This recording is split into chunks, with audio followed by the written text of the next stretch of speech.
Miyerkules na nga ngayon at ito na nga po ang kaganapan natin. Nandito na nga tayo sa Kipot at arin nga nakasabay pa nga namin si Pinsan. Bali kausap niya nga si Rose kaya ayan nga nagkabatian na nga lang din kahit sa cellphone. Nag-iintay nga siya ng biyahe na pamayhay at kami naman ay palukban. Nandito na nga kami sa Lukban at ayan nga napakadami nga ng pasalubong. Dini nga natinda hindi na nga kami bumili at kami ay maiiwanan nitong minibus.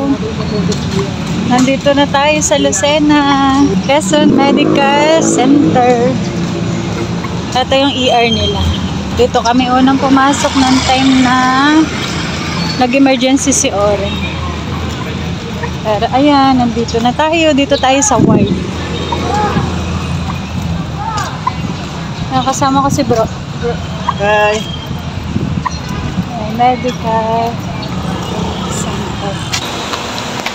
Pasok na tayo.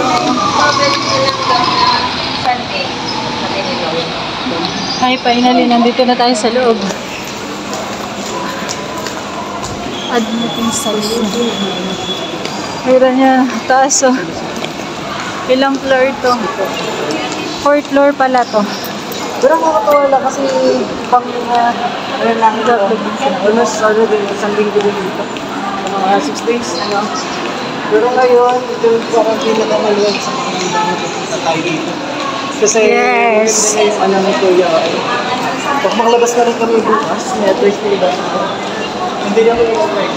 Doon yung dialysis. Doon yung dialysis area. Sakay lang tayo sa elevator.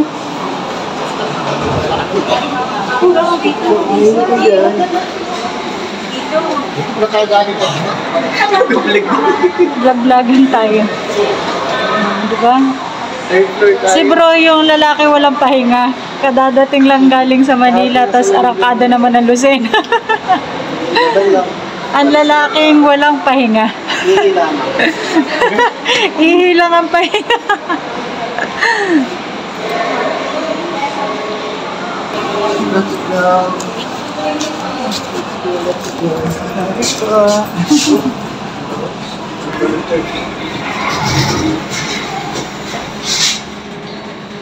Charan! Thank you, Lord! Yes! Sobrang daming pasyente doon, pero ang dami daw nakabas na, and thanks to God. Kasi hindi nila pinapabayaan, hindi nila pinabayaan yung mga nasa doon. Sobrang haba doon. Ngayon kasi. So, let's go. Ayan, nandito na tayo sa 3rd floor. Bawal kasi mga nurse. Oo nga na. Ayan. Sige, sabay. Kaya, nandito na tayo. Pwede mag-vlog doon kasi ang dami pa tayo. Pero pa tayo namin sa list natin. Kasi magpapalitan ng shipping. 3 days yata sila dito na. Oo. Then kami expected namin 3 days. 3 days. Pero ano lang.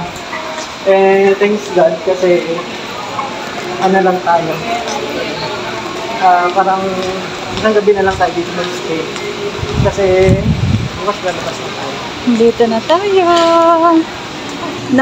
Nauna pala yung nandun sa una namin. Ano? Eh di mamaya-maya na daw siya. Pero naka-encode na daw yung ano niya gamit. Oh, Mamaya tatawagin na lang daw.